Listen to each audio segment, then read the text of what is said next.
O mundo que vivemos ainda anda freneticamente, atarefado com muitas coisas, e nós podemos ainda nos distrairmos com algumas coisas. Podemos até ficar estressados. Tudo isso pode acontecer.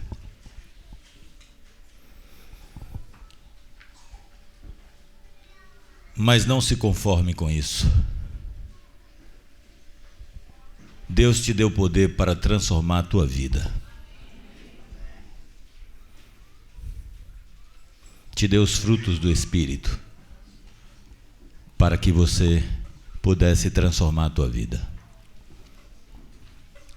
E para experimentar algo fantástico, que é a boa, perfeita e agradável vontade do Senhor.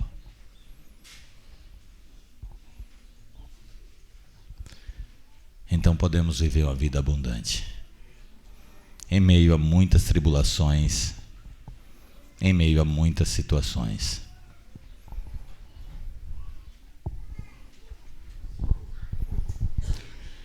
Quem é de Deus, ouve a palavra de Deus.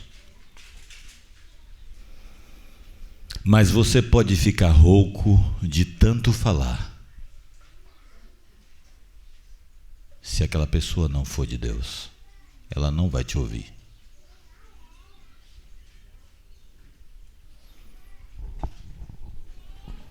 Certamente essa pessoa não é ovelha deste rebanho, porque se fosse, ouviria o seu pastor.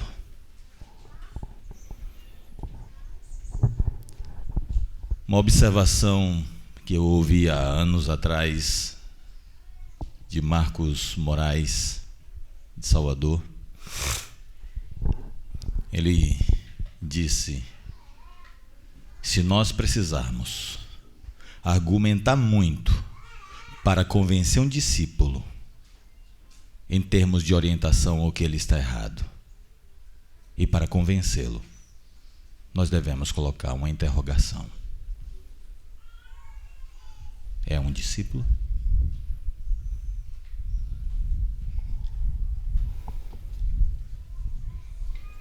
Alguém pode dizer: se fosse Jesus falando, então eu ouviria, mas é homem. Se não reconhece este, não reconheceria aquele.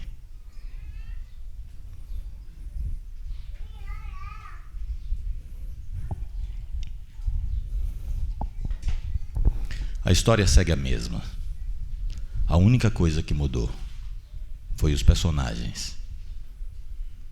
São novos personagens.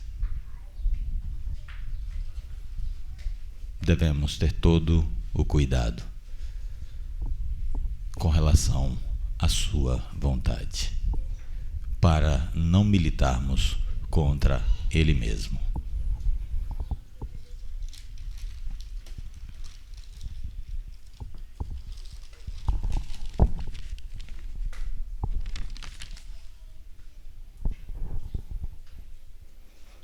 Quando nós anunciamos o Evangelho e conversamos com pessoas da nossa sociedade, ouvimos algumas declarações e até alguns comportamentos, e eles, quando nos ouvem sobre Jesus, diz assim: eu amo muito Jesus. Alguns choram, outros até gemem quando você fala no nome do Senhor.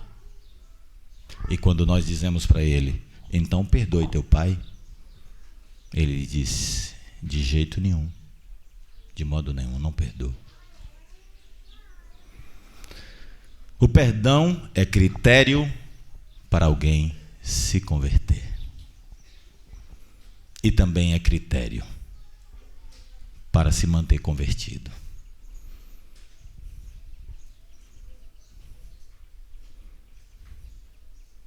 Não pensemos que podemos nos manter convertidos sem perdão. Não há como.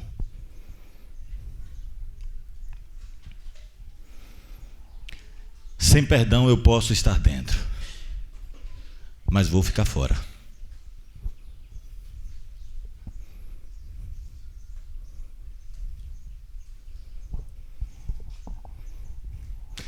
Estar dentro hoje não é garantia de estar dentro naquele dia.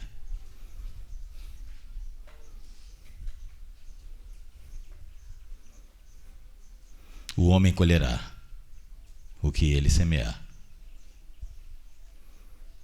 Ele vai encontrar o que ele semeou.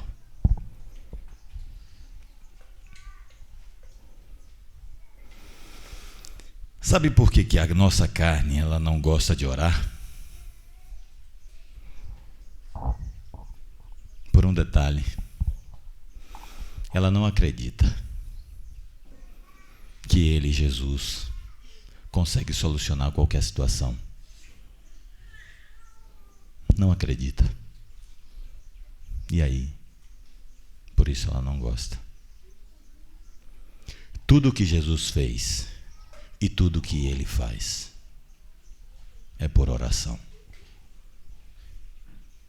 Se ele, que é o Senhor, tudo fez por oração, nós ousaremos não orar para fazer alguma coisa?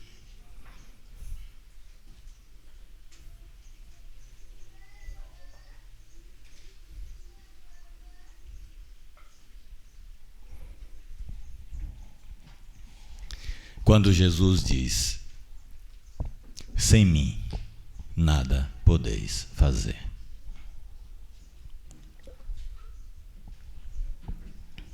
Isso inclui orar também. Até orar sem Ele, orar a Ele sem Ele, não vai. Eu tenho que orar a Ele com Ele. Se eu oro a Ele sem Ele, não vai acontecer nada. Mas Ele quer que aconteça. Então não presumamos que iremos solucionar qualquer coisa que seja, se não for pela oração. Vamos orar?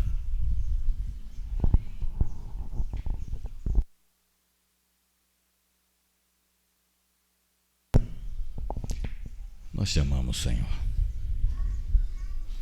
Sabemos que somos pó, viemos dessa terra e a ela retornaremos. Não somos dignos nem de trazer em nossos lábios o teu nome. Mas tu, pela imensa misericórdia, nos tem dado tantos favores, uma imensa graça, uma alegre companhia, uma satisfação. Que o Senhor, nessa manhã, possa se estabelecer como Senhor. Não queremos a Ti como um companheiro que serve à igreja. Queremos a Ti como o Senhor amigo dos santos, aquele que conhece todas as coisas e que sonda os corações. Se Tu resolveu tudo, Senhor, com oração, não queremos pretender resolver nada sem orar a Ti, sem depender, sem ouvir, sem crer que Tu tudo pode fazer, Senhor. Tu és bom. Aleluia.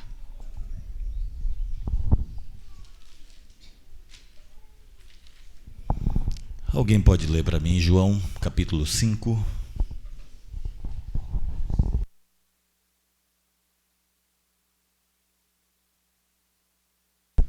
Tá. Oséias pode ler. Tu lê para mim, profeta? É João 5, verso 1 até o versículo 5, provavelmente. Passadas essas coisas, havia uma festa dos judeus e Jesus subiu para Jerusalém. Ora, existe ali junto à porta das ovelhas um tanque chamado em hebraico Betesda, o qual tem 5 pavilhões. Nestes jazia uma multidão de enfermos, cegos, coxos, paralíticos, esperando que se movesse a água. porquanto um anjo descia em certo tempo agitando-a. E o primeiro que entrava no tanque, uma vez agitada a água, sarava de qualquer doença que tivesse. Estava ali um homem enfermo, havia 38 anos. Jesus, vendo, deitado e sabendo que estava assim há muito tempo, perguntou-lhe: Queres ser curado? Respondeu-lhe o enfermo: Senhor, não tenho ninguém que me ponha no tanque quando a água é agitada, pois enquanto eu vou, desce outro antes de mim. Então lhe disse Jesus: Levanta-te, toma o teu leito e anda. Imediatamente o homem se viu curado e, tomando o leito, pôs-se a andar. E aquele dia era sábado. Amém. Jesus chega naquele ambiente, e um ambiente interessante. Ali diz que havia uma multidão. Não havia apenas ali algumas pessoas. Havia uma multidão de pessoas, cegos, aleijados, coxos, todo tipo de enfermidade havia ali entre aquela multidão. E esse homem a quem Jesus conversa e faz esse diálogo é interessante. Ele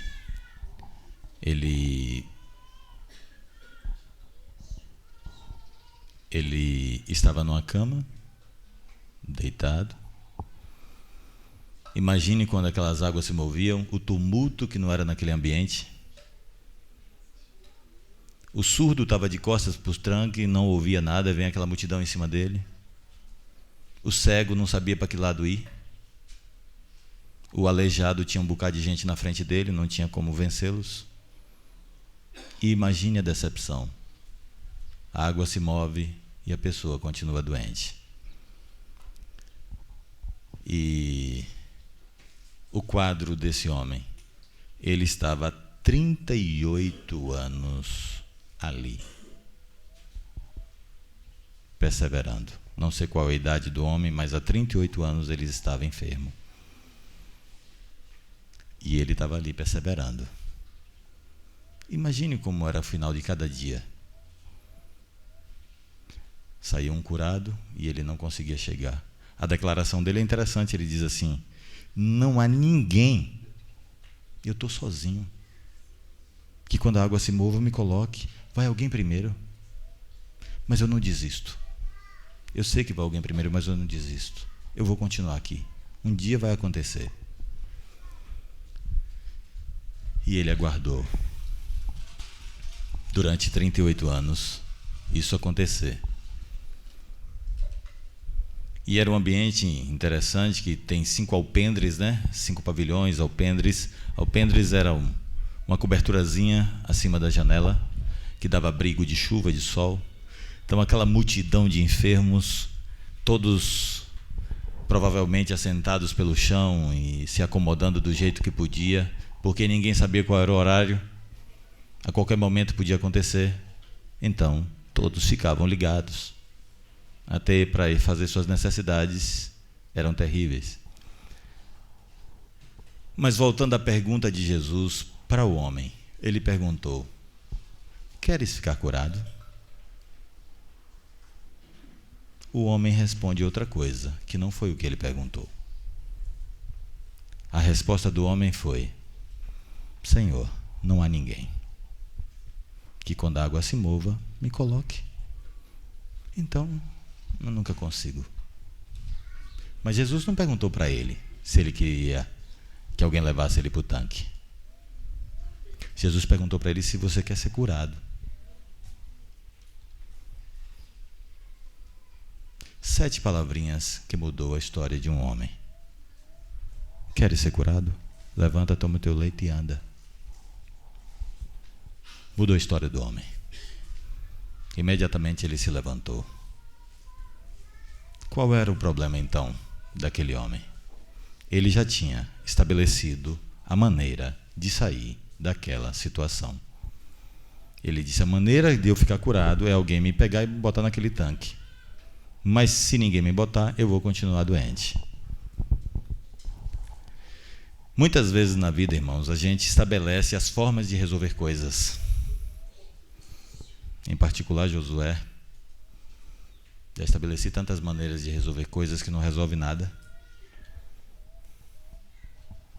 Mas Ele resolve. Jesus resolve. É interessante uma coisa. Aquele homem não sabia com quem estava conversando. Aquele homem que conversava ali no chão deitado com aquele senhor, ele não sabia que aquele senhor é que dava a ordem ao anjo e o horário ao anjo para mexer na água. Ele era o Senhor de todas as coisas. O homem levanta, fica curado. Mas a resposta à pergunta foi equivocada, porque ele estabeleceu a forma de sair da situação. Nós não somos diferentes. Nós também, muitas vezes, estabelecemos as formas de sair da situação que nós nos encontramos muitas vezes. Uma historinha engraçada que Márcia de Marcos Ferreira me contou há anos atrás, muito engraçado, hilariante. Diz que chega alguém no hospício, um médico novo, e chama o diretor do hospício dizendo: olha, nem todos aqui são loucos. Tem muita gente aqui que está bem de saúde, e eu posso provar para o senhor. Ele disse: como você vai provar? Ele disse: eu vou fazer um negócio. Pegou um caco de telha, desenhou uma porta numa parede e fez uma fechadura. E de repente muitos loucos corriam e se jogavam naquela porta. E outros puxavam a fechadura, davam chute e empurravam com o ombro. E enquanto tudo isso, esse tumulto acontecia de um bocado de maluco, puxando um, puxando o outro para poder fazer aquilo, dois dos que estavam lá, dois internos, sentados na praça, olhavam e davam muitas gargalhadas, dizendo, botavam a mão na cabeça e balançavam assim e riam profundamente. Então o médico diz assim: tá vendo, diretor? Olha lá aqueles dois. Eu não disse que tinha gente curada aqui? Olha lá, gente boa. E o diretor disse: então pergunta para eles por quê. Ele diz assim: o que é que está acontecendo? Vocês estão rindo, vocês não foram lá? Ele diz: não, a gente não foi não. Esses caras são malucos, estão se jogando ali, é impossível, não vai passar nunca, não tem condições. Aí o médico disse para o diretor: viu aí? Ele disse: agora pergunta por quê. Aí o médico disse assim: e por que eles não vão passar? Ele disse: não, é que a chave está com a gente, está aqui. E aí?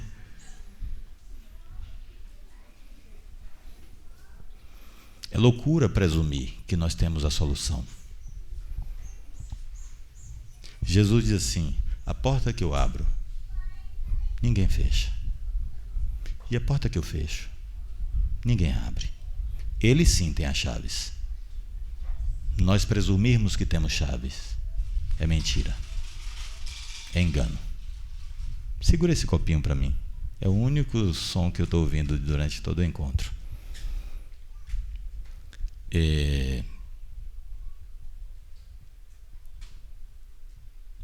Presumir que eu tenho a chave, presumir que eu tenho a solução, é algo comum de acontecer. Nós achamos que sempre estamos certos e que temos a solução e a resposta para tudo. Ah, devia fazer assim. Ah, devia ser assim. Ah, porque não fez assim. Se fosse do meu jeito, dava tudo certo.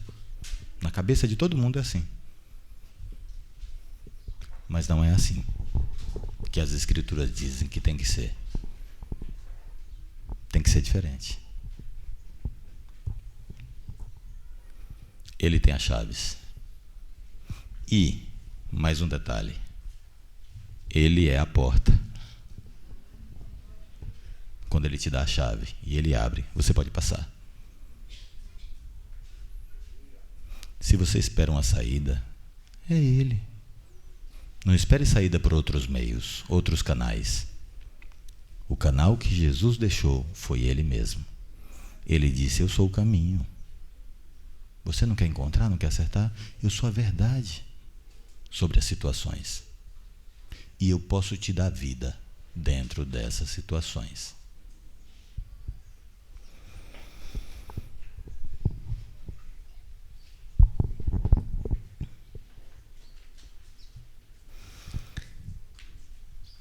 Há uns 12, 13 anos, 14 anos atrás, eu ouvi uma história bastante interessante. Um rei da antiguidade, e ele era muito perverso, extremamente conhecido por suas torturas, fazia todo tipo de atrocidade com os prisioneiros de guerra. E ele colocava as pessoas para morrerem à espada, outros morriam aos flecheiros, entregava aos leões e com muito tipo de tortura. Mas era dado àquelas pessoas uma oportunidade. Havia um corredor escuro e uma porta toda pintada de preto, com muitas caveiras amarradas e sangue por tudo quanto era lado. E aquele rei chamava a pessoa: você quer passar por essa porta ou você quer morrer aos leões? Alguns diziam: eu quero aos leões. Outros diziam: eu quero aos flecheiros. Outros diziam: eu prefiro a espada. E ninguém nunca teve coragem de atravessar por aquela porta, porque o rei era perverso e a história dele era muito conhecida por toda aquela província. Um dia o rei chegou para um dos seus comandados, um soldado, e lhe disse: abre essa porta. E o soldado tremeu e disse: meu senhor. Ele disse: eu mandei você abrir a porta. E o homem tremia muito e abriu a porta. E o homem recebeu, quando abriu a porta, o sol com toda a sua intensidade no seu rosto e no seu corpo. Era aquela porta que era a porta para a liberdade.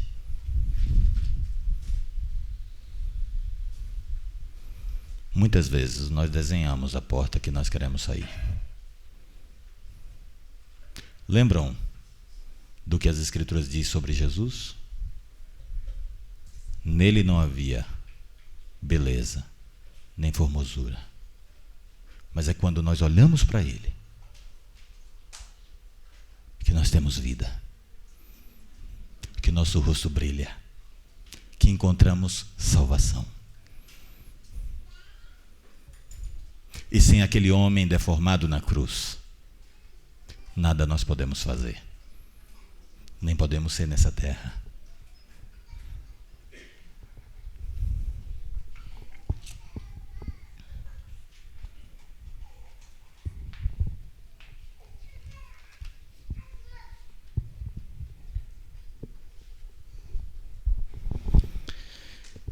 A Bíblia diz que Jesus não veio para os sãos, e sim para os doentes, para os enfermos, os feridos de alma, os aflitos, os oprimidos, aqueles que nada têm, aqueles que nada são.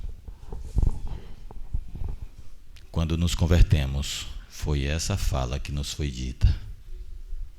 Nós éramos oprimidos, desvalidos, andávamos errantes pelo mundo, cegos, aleijados. E Ele convida todos esses para essa grande ceia e os revestes com vestes nupciais para o seu banquete.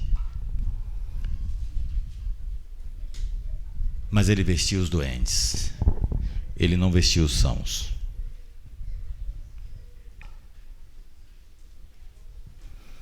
Se a palavra que o Senhor tem trazido no encontro anterior, de buscar sua presença, de estar em sua presença, você considera que já está bem ou justificado, essa palavra não é para você.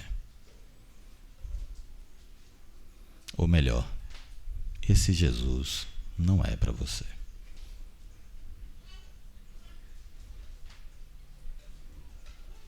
Porque não existe sãos. Todos estão sendo remediados. Todos estão num processo de tratamento da parte do Senhor.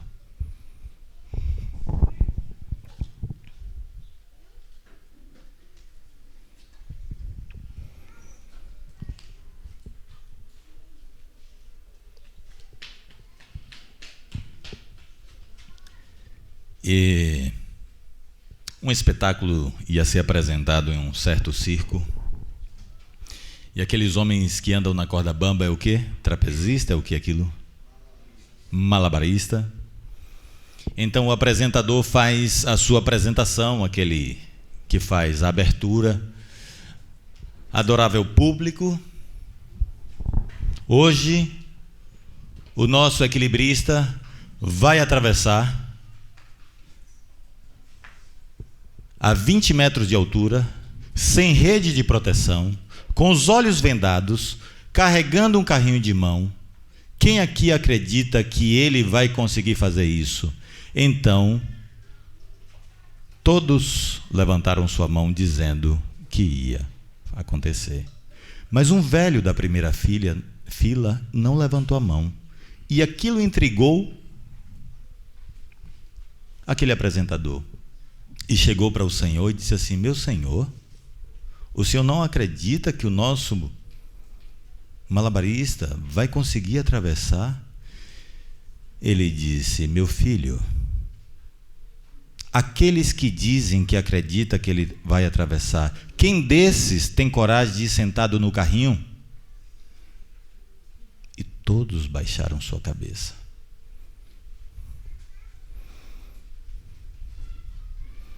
Porque falar que alguém vai conseguir pode ser fácil. Participar de um evento pode ser fácil. Mas ser parte do evento, se comprometer com o evento, se comprometer ali, colocar sua vida ali, a coisa muda. As palavras não dizem nada. Só são palavras. O que faz a diferença são as obras. Fé semântica, fé declarada, nada mais além.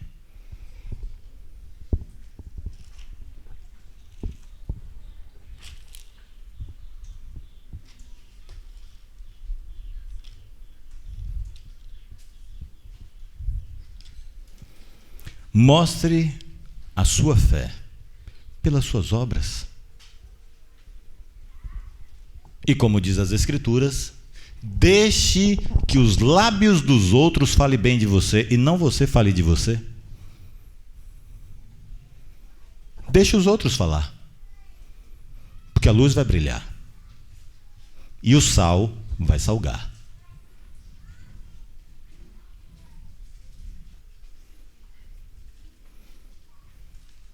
Pretendemos nós fazer marketing de nós mesmos? Da nossa capacidade? Ou do que sabemos ou podemos? Acredito que seria tolice fazer isso.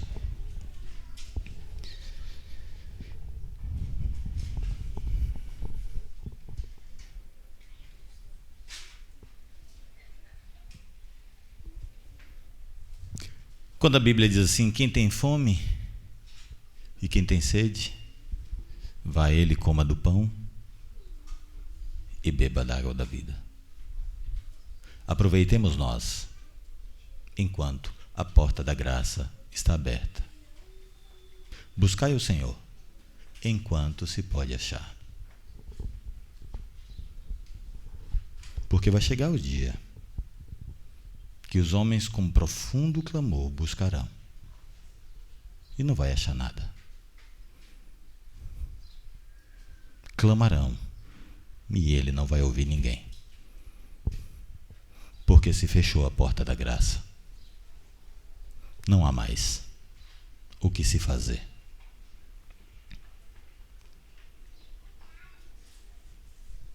Não há como mudar mais nada. O que era para ser mudado ficou para trás.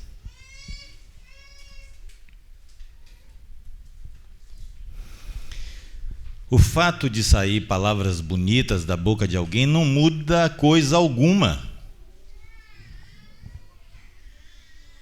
A diferença está no que eu faço com aquilo que eu estou escutando. Se eu apenas quero me encher de informação,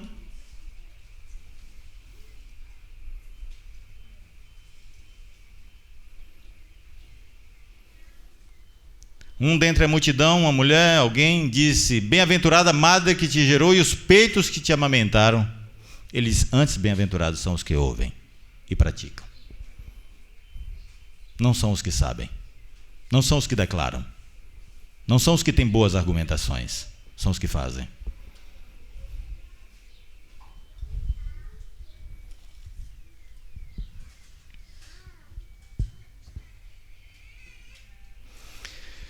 O Senhor não está interessado em palavras bonitas. Ele está interessado na minha transformação. Transformai-vos, diz o Senhor. E então vocês vão experimentar qual é a boa, qual é a perfeita e qual é a agradável vontade dEle.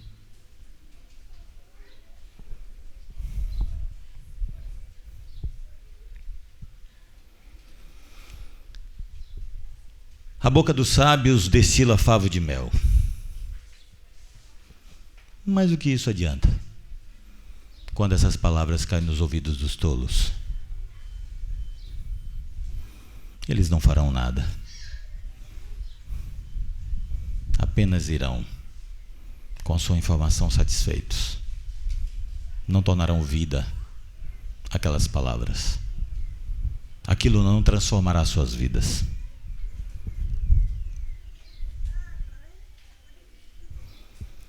A reclamação de Jesus é justa quando ele diz: esse povo me busca de lábios, o seu coração, porém, está longe, não está perto. É aparência, e eu sei, e ele sabe. Há uma frase de Mário Roberto Fagundes que diz assim: é melhor a falta de adoração do que a falsa adoração. Se um falso adorador, diante daquele que conhece todas as coisas e o íntimo de todos,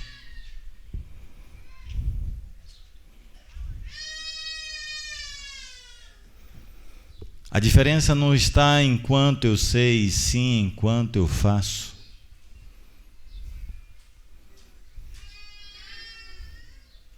Aquilo que você tem hoje, com a presença de Cristo intensa, você pode transformar o mundo.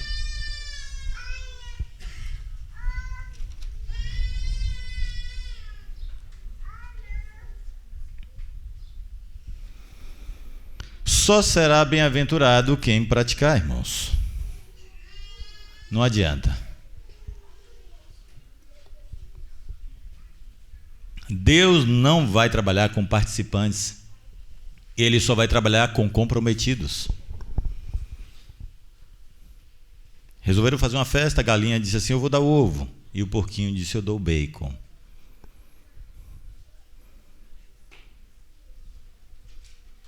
Ele deu a vida.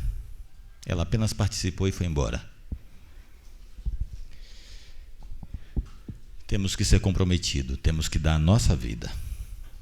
Botar a nossa vida. Amém?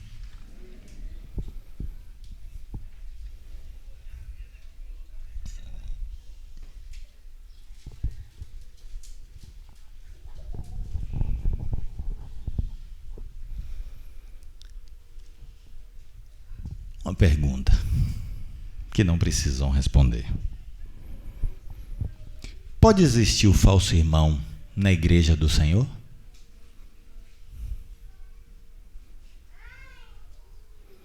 As Escrituras dizem que sim. Eu acredito. Eu acredito. As Escrituras dizem.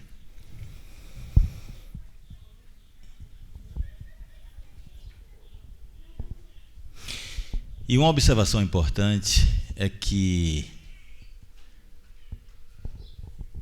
o falso, ele é recebido como o verdadeiro, porque se parece muito. Então, o discernimento fica meio atrapalhado.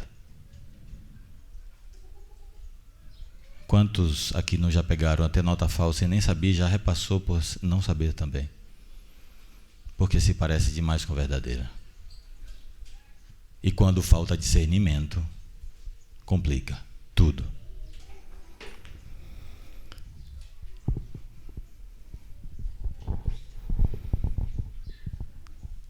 Vocês conhecem a história de Pedro, apóstolo, que se levantou lá em Pentecostes e proclamou o reino de Deus, que quase 3.000 pessoas num dia só se batizam.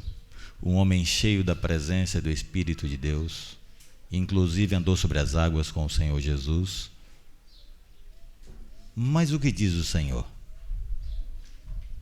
sobre Pedro?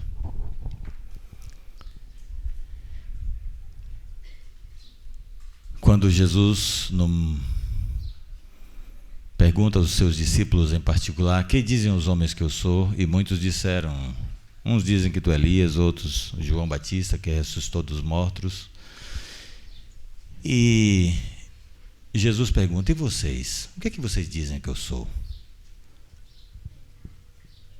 E Pedro, tomando a palavra, diz assim: Senhor, tu és o Cristo, tu és o Filho de Deus. Naquele momento, Jesus profere palavras de honra a Pedro, dizendo: não foi carne nem sangue que te revelou, velho. Essas coisas que você entendeu aí veio do meu Pai. Minutos depois, naquele mesmo ambiente, Jesus fala da sua morte. E Pedro o retira a um lugar à parte e começa a repreender o Senhor Jesus, que aquelas coisas não aconteceria. E Jesus declara, na mesma hora, com discernimento de espírito, diz assim: para trás de mim, Satanás, porque tu não cogita nas coisas que concernem ao reino dos céus, mas nas coisas dos homens. Você só pensa no bem-estar. Se você não se sente bem, então não é de Deus. Se fere você, não é de Deus. E quem prometeu coisa diferente para nós? Não foi nos pregado um evangelho que nós iríamos pegar a cruz? Queríamos perder tudo? Queríamos perdoar todo mundo? Foi esse evangelho que foi anunciado, não foi outro não. Mas passa-se o tempo e Satanás coloca a sua sementinha. E agora eu estou preocupado com o meu bem-estar. Tudo é em torno do meu bem-estar. Eu tenho que estar bem. Se alguém falar de uma maneira que me agrediu, inclusive em encontro eu detestei, porque eu fui ofendido.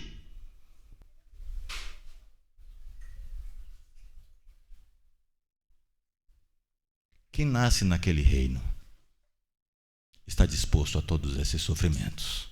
Ele dá a outra face. Ele anda a segunda milha. Ele perdoa 70 vezes 7 por dia.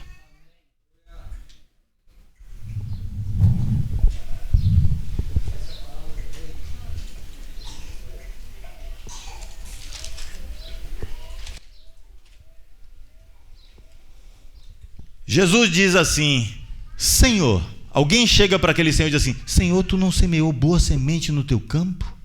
O que aconteceu então? O joio nasceu. Ele disse: um inimigo veio de noite e semeou. Mas deixa que cresçam juntos. Aguarde. Um dia virá a colheita e serão separados.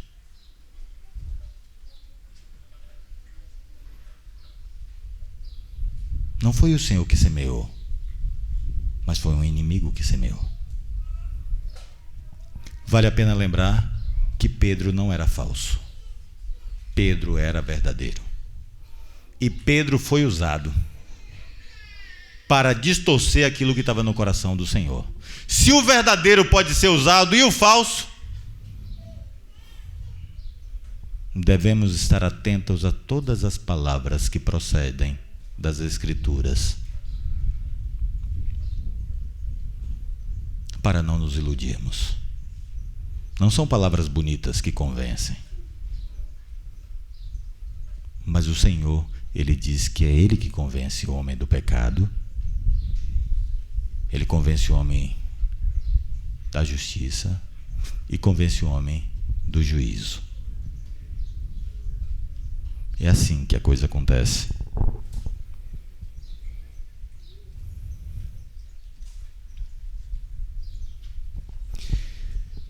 Cuidado para que ninguém roube o que é teu, o que o teu Senhor te deu. Não deixe que ninguém roube. Foi te dado com sangue derramado e precioso. Cuidado com os teus ouvidos, para que ninguém roube a semente que foi colocada, como o passarinho rouba. Para que ninguém, junto com a coisa boa que você recebeu, semeie coisas ruins.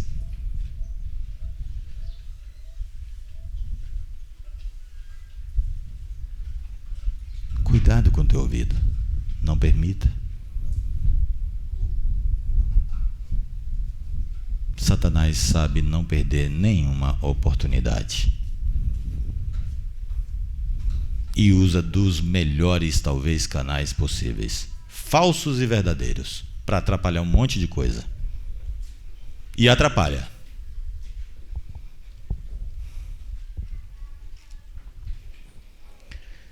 Lembra do diálogo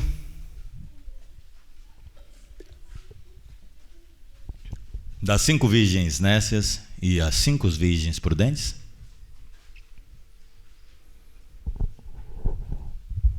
5 eram prudentes e 5 eram nécias. As prudentes, além do que já tinha na sua lâmpada, levou em suas vasilhas garantia, recursos.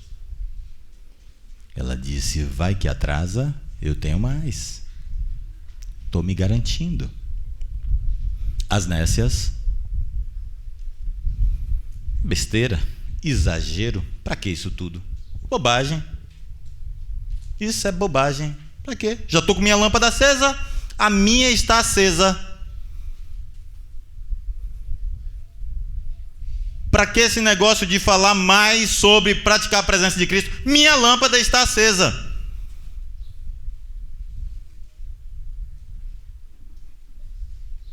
Não vai precisar de reservas?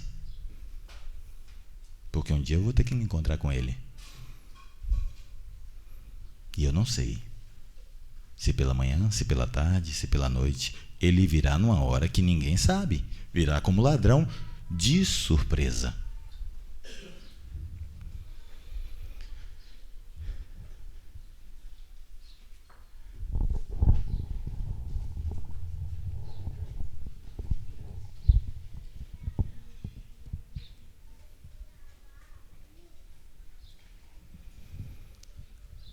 Eu estou tentando conseguir fazer uma coisa, um mau hábito.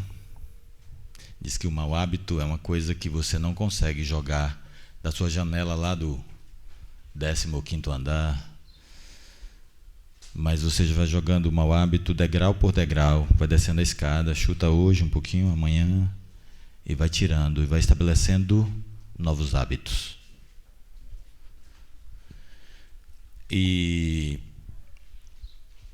eu tenho um mau hábito bastante intenso e muito forte, que o Senhor tem me livrado nos últimos dias. Posso dizer, nos últimos 45 dias. Tenho me esforçado bastante para me livrar desse mau hábito, que é o de conversar com Josué. o dia todo conversando comigo. Péssima companhia. Horrível. E vale a pena dizer, muitos dos papos que eu bati com Josué não era com Josué, era com o pai da mentira. Ele entra no diálogo, é mestre na conversação, fala na primeira pessoa, e ele sai fazendo suas declarações, e nós vamos engolindo tudo quanto é anzol que ele vai jogando. Só a segurança na conversa com Jesus, a paz, a alegria, a gozo, a satisfação. A vida fica plena, porque Ele faz nova todas as coisas. E as coisas começam a brilhar, e as coisas começam a funcionar. E por que que às vezes as coisas não aconteciam? Não acontecia só por uma coisa, ele diz assim, é porque estava sem mim. E eu disse que sem mim vocês não podem fazer nada. Tentou, mas não deu. Mas é interessante, todas as vezes que nós nos voltamos para Ele, Ele não está com um porretinho esperando para o menino passar, como era o caso da minha mãe. A gente aprontava alguma coisa e ela ficava na porta, aqui a porta pequenininha, o lugar de passagem, assim, passa aqui. Vinha aquele menino com o coração desesperado, eu vinha correndo, mas dava tempo, pegava na perna, que era terrível, e entrava já gritando, né, que o negócio era rápido. Mas o nosso Senhor não faz assim com a gente. Ele nos espera de braços abertos. E quando nós perguntamos para Ele, ou dizemos, meu Senhor, errei contigo, falhei de novo, ou eu pequei, meu Senhor, de novo na mesma coisa. É interessante. O Senhor vai te dizer com toda e absoluta certeza assim, e qual pecado? Ele disse o da semana passada, Senhor. Que semana passada? Não aquele que eu fiz, mas qual? Eu não consigo lembrar, porque Ele te perdoou. Ele jogou no mar do esquecimento. E como um irmão disse para mim uma vez, eu não sei nadar para buscar Ele.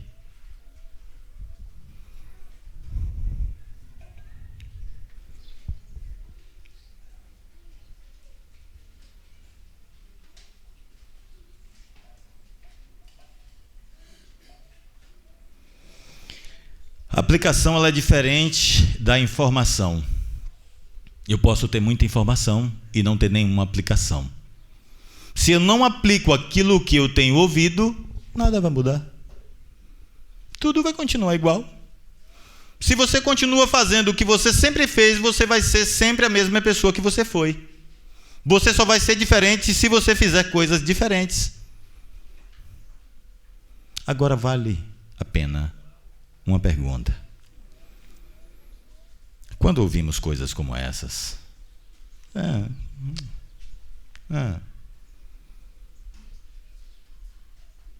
você quer voltar a ser a pessoa que você era 10 anos atrás?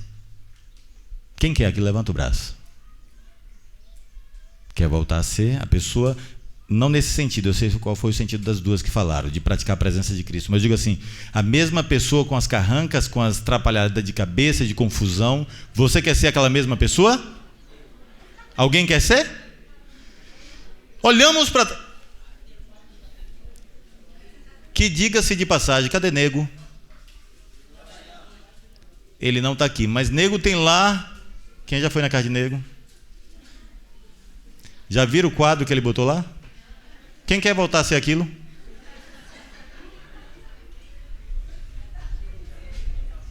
Tem uma foto minha lá, eu disse, pô, velho, tu botou minha foto.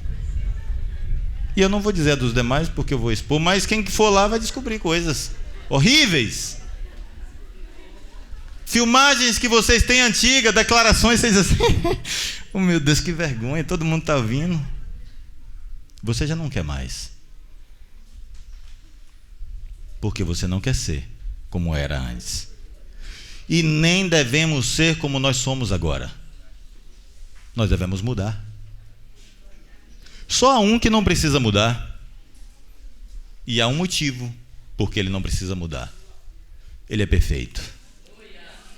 É o nosso Senhor.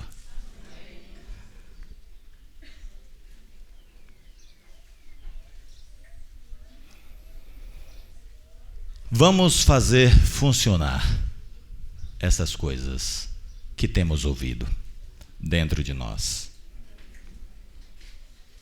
Vamos trabalhar por definição e não por possibilidades. Ah, não, eu acho que vai ser possível, eu acho que semana que vem vai dar certo. Não, eu acho que com o meu companheiro, eu acho que... Rapaz, defina esse negócio e faça. Agora eu acho que... Não, mas eu vou fazer porque não deu certo essa semana. São desculpas. Ah, não, mas é porque indicou o livro não achei, então eu não fiz porque eu não tenho o livro. Só um livro que não pode faltar na vida de cada um de nós. E que se nesse livro a gente não tiver participação, a gente está quebrado. Que é o livro da vida. Se teu nome não estiver lá, acabou. Não adianta nada. Então esse livro que não pode faltar, porque quando eu me converti eu não tinha livro nenhum. E era um menino muito doido, né, Adriana? Ia lá para casa de Adriana com aquela mochilinha, era a gozação de todo mundo. Cadê Martinha? Patinho feio, era tudo quanto era apelido. Mas eu estava muito doidão atrás de tudo. Eu queria isso. E segundo Nábio, todos conhecem Nábio, há duas coisas difíceis de fazer. Ele disse: jejum é difícil de fazer. E a outra é fisioterapia.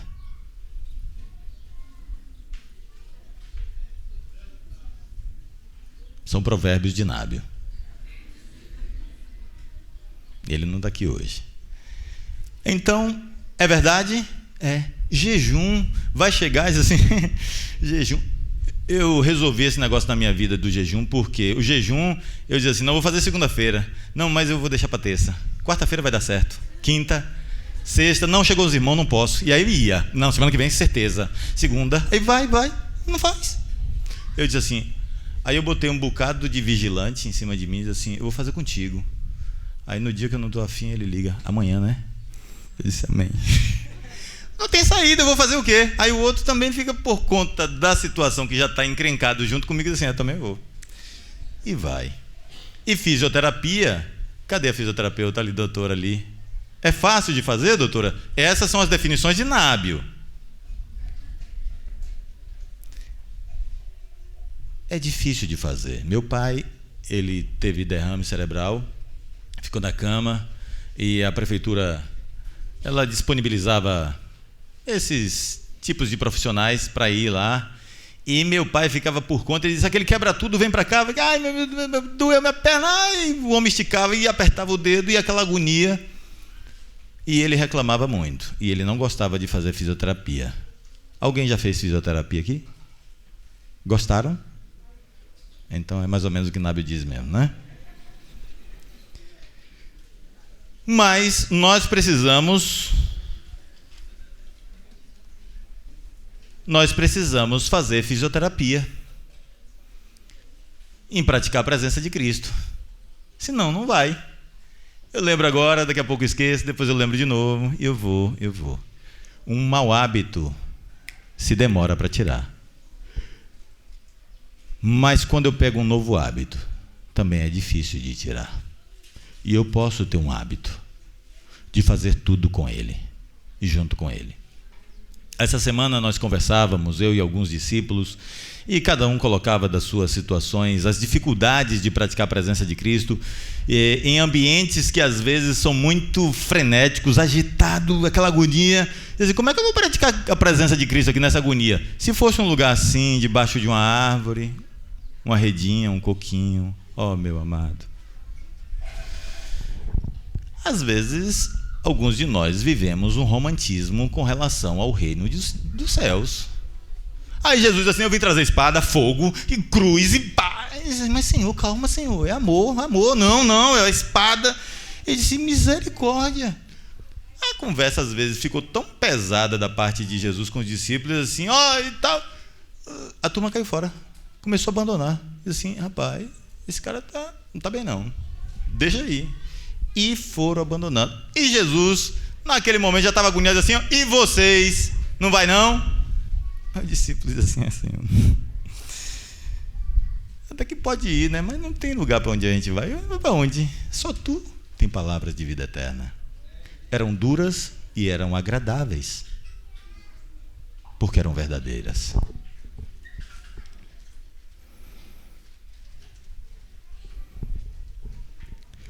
Nessa questão de praticar a presença de Cristo, aí conversávamos durante a semana e alguns irmãos trouxeram assim, eu estou fazendo isso e é muito difícil, ou então eu estou resolvendo um problema e é muito difícil. E eu reconheço que às vezes é difícil. Você está resolvendo um problema aqui, você está fazendo uma situação ali, um trabalho, às vezes é difícil. Mas eu garanto para você uma coisa. Qual a pessoa que você mais gosta de andar, Manuela? Aqui na igreja, que você gosta de estar junto? Malu, cadê Malu? Levanta para todo mundo ver Malu. Você cozinha? Sabe cozinhar? Sabe lavar pratos? Sabe arrumar casa? Sabe fazer contas? Dependendo das contas, né? A verdade foi dita. Bom, você conseguiria fazer todas essas coisas junto com sua amiga? Não consegue fazer comida junto com ela? Consegue fazer as contas do lado dela, ela do teu lado? Consegue varrer a casa ela junto contigo? E você ainda consegue um tempinho para... E aí? Legal, né? A coisa acontece, né? E, diga-se de passagem, as mulheres têm muita habilidade com essa questão. Sim ou não? Mulher atende telefone, cozinha, cuida de bebê, fica com o pezinho empurrando o carrinho do menino e aqui no telefone cozinhando. Os homens conseguem fazer com mais limitação, mas conseguimos fazer também. A gente consegue dialogar com um amigo e fazer atividades. Faz caminhada e conversa com um amigo, faz um trabalho e conversa com um amigo, vai para a roça, plantar um feijão e conversa com um amigo. Não é assim? Eu não preciso parar a atividade para conversar com um amigo. Eu posso plantar o feijão e conversar com um amigo. Não é assim? Posso plantar bananeira mesmo, né? Aquela emborcar. E conversar com um amigo. Só que à medida que a gente vai fazendo isso, tem dias que a gente naufraga. Tem dias que são fantásticos e tem dias que são uma negação. Lembrando daquele episódio de quando Jesus vem pela 4ª vigília da noite, andando sobre as águas em direção ao barco, que os discípulos ficam assustados.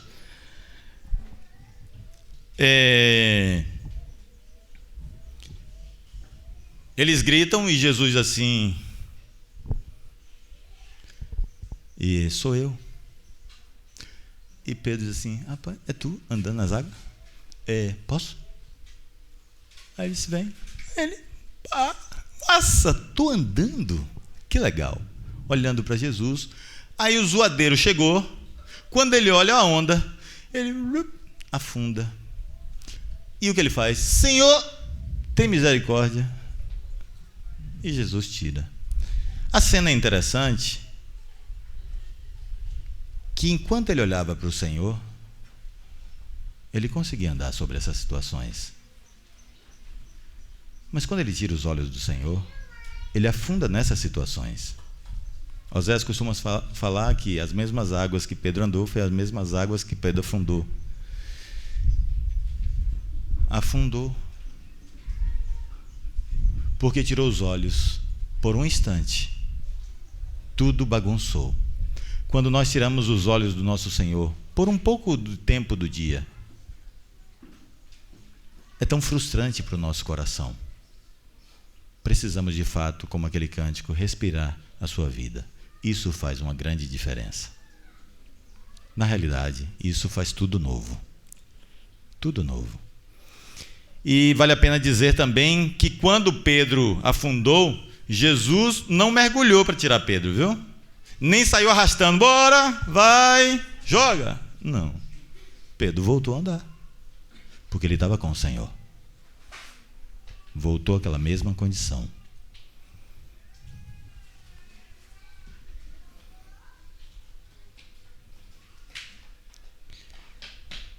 Todas as vezes que por algum instante ou algum momento esqueçamos, por acaso, de praticar a sua santa presença,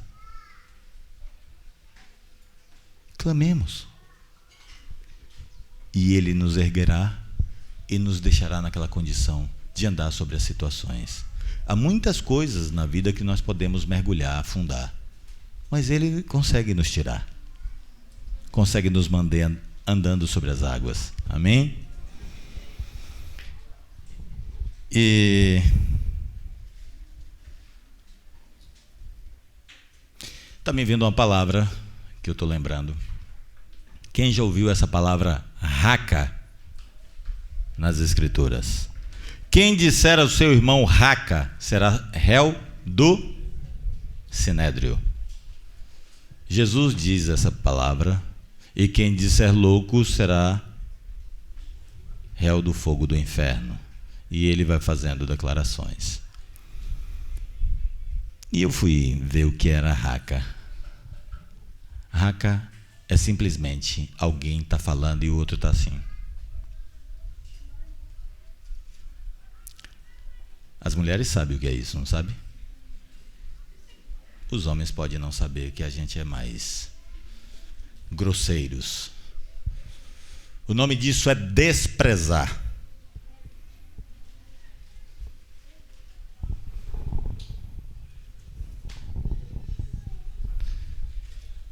Só que vale a pena lembrar quem eu estou desprezando. Porque o Senhor diz assim: eu vou e vou preparar lugar, mas virei outra vez, para que onde eu estiver, vós estejais comigo. Depois ele diz: e viremos para ele, e faremos nele morada. Quando eu desprezo o meu irmão, eu estou desprezando esses três senhores: o Pai, o Filho, o Espírito Santo, que está dentro do irmão. Isso eu aproveitei para fazer uma expressão de rosto ou uma gesticulação com a cabeça de desprezo. Mas se você não faz nada disso, mas no teu coração você despreza, um dia você vai ser réu do sinédrio. Jesus disse: se arrependa, porque há tempo.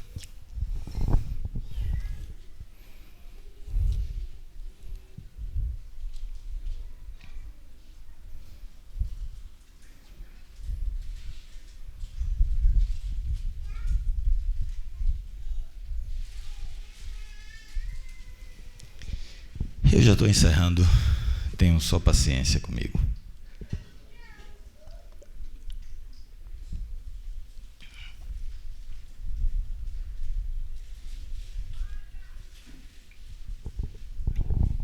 Não saia declarando que bênção foi tal encontro, ou quando o pastor fulano de tal pregou. Saia transformado. Essa é a grande diferença. Quando Jesus diz assim, lá em Mateus 7, que ele diz assim: aquele que ouve essas minhas palavras e depois põe em prática, será comparado a um homem que edificou sua casa sobre uma rocha. Desceu a chuva, correram os rios, sopraram os ventos, e ela não caiu, porque foi edificada na rocha. Essa é a diferença. Quando nós praticamos aquilo que ouvimos, essa é a diferença. E aqui um conselho, porque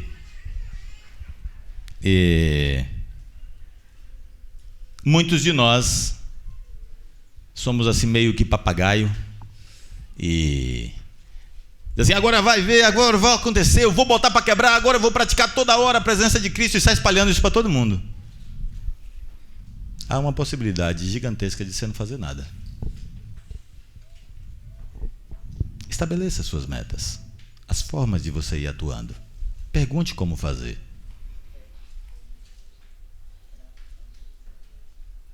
Por quê? O nosso cérebro não sabe separar algumas coisinhas.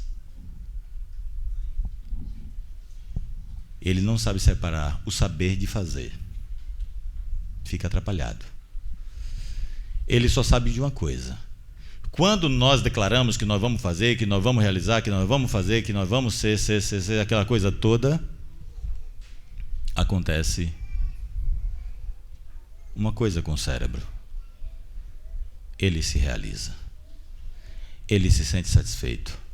Todas aquelas sensações, por exemplo, eu falo com a Zaf, eu vou fazer isso, vou aprender a tocar violão, vou emagrecer 10 quilos, cara, eu vou ficar malhado igual... Quem é que é malhadinho aqui? Não tem ninguém. Como? Igual Carlinhos. Igual Moisés. Tá, cadê Moisés? Fica aí, moça, fica de pé aí, moça. Vá. Parecendo Silvestre Stallone, fica malhadinho assim. Tá? Aí eu chego e digo... vou ficar e tal, Azaf, vou tocar teclado agora, vou ficar igual Moisés e tal, e saio fazendo aquele monte de declarações. Aí o que é que Azaf vai dizer? Velho, que massa, velho, gostei de ver. Aí Moisés, rapaz, jogue duro. Eu vou receber tanto elogio que minha mente vai ficar tão satisfeita e tão realizada que eu não preciso mais fazer, porque o que eu precisava alcançar, já alcancei. Faça no silêncio. Uma pesquisa foi feita nesse sentido e 160 pessoas foram colocadas para serem avaliadas.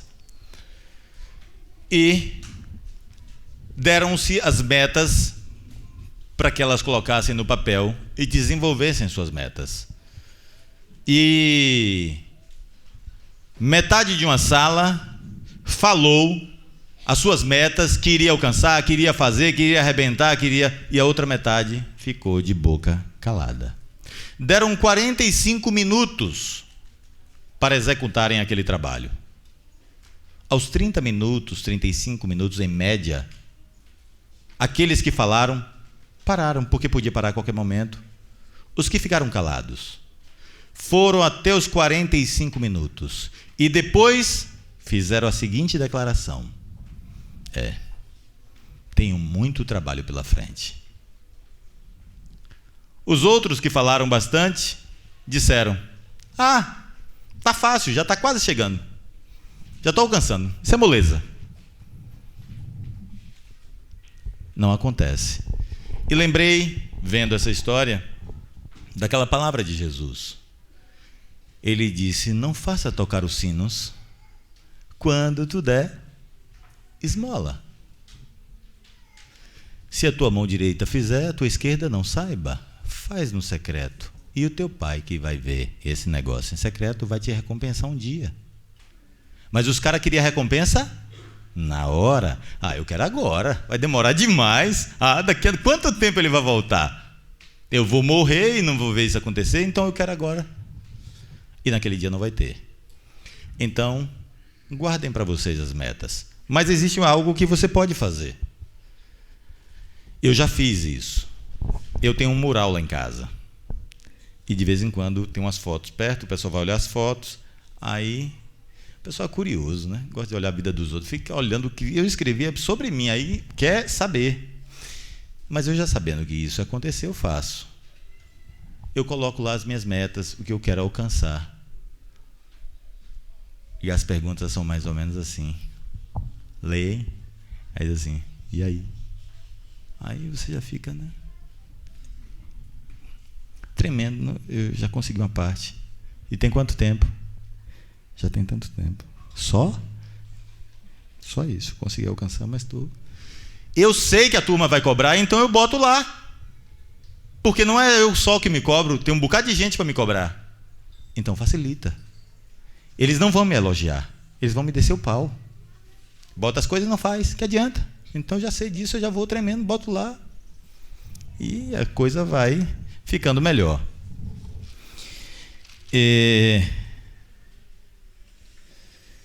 Há uma coisa também que eu quero dizer para os irmãos, que Deus não assina os teus projetos. Ele não assina projetos teus.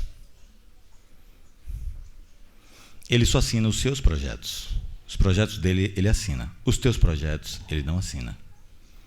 Porque está escrito assim: o coração do homem pode fazer muitos planos, mas a resposta certa vem da boca dele.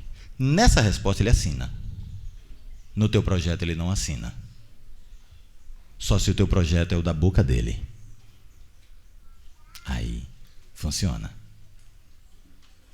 Se os meios que você está criando é para cumprir o propósito dele, aí ele assina tudo.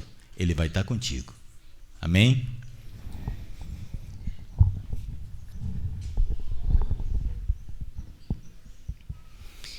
Mas algo que deve ser feito e não deve ser ocultado em hipótese nenhuma é o fruto que você tem alcançado.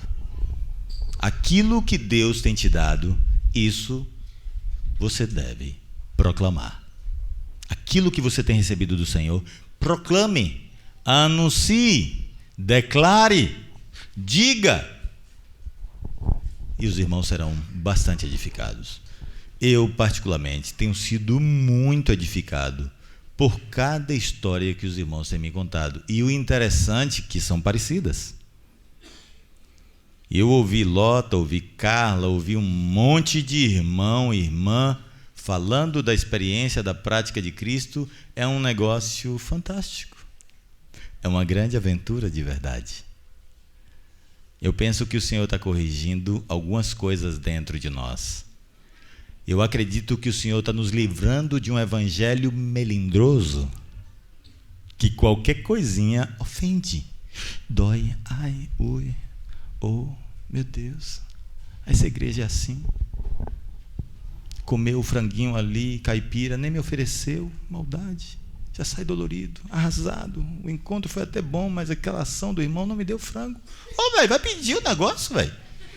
Fica ali desejando, criando expectativa, não faz nada e quer que o outro adivinhe. Vai lá pedir, o irmão vai dar. Se ele não der, perdoa também.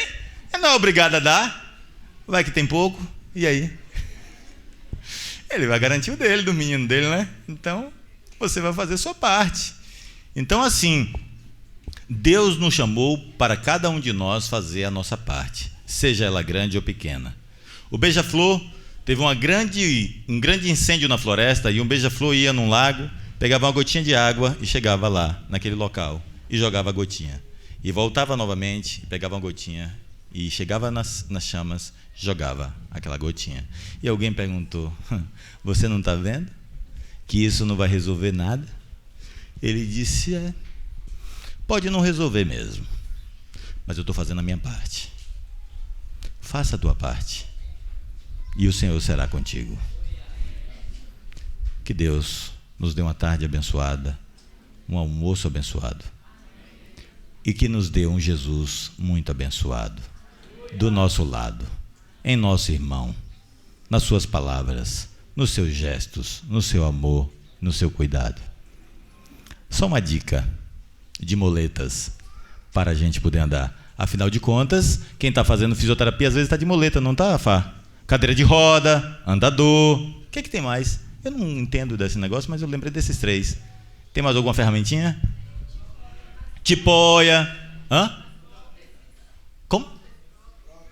Próteses. Falou bonito ali, quase não sai cá. Que mais? Tipóia e tal, esse negócio. Então vai aquele negócio tudo. Utilize-se de tudo. Por exemplo, façam de forma dinâmica, ligue para um irmão, escolha 3 irmãos da semana e ligue para eles e fale da tua experiência, do que Deus falou contigo. E você vai começar a ver que o que ele falou contigo foi o que ele falou com o outro. E essas coisas produzem edificação. Essa é uma moleta funcional. Não tem aquele negócio funcional agora? Paga a academia e fica no meio de rua correndo. Tem graça? Não é? Paga, eu subi ali a ladeira da balança antiga ali, tem um monte de gente no meio da rua pagando a academia. E o negócio funcional. O cara bota para fora da academia e puxa, né? Trocadinho. Então, assim, Liguem, estabeleça um grupinho, irmãos, para compartilhar dessas coisas e vá fazendo. Não cessem de fazer. Mas algo que não pode ser esquecido. Tudo isso que nós fazemos, fazemos por causa dele, por ele, por meio dele e para ele são todas as coisas. Amém? Deus continue abençoando.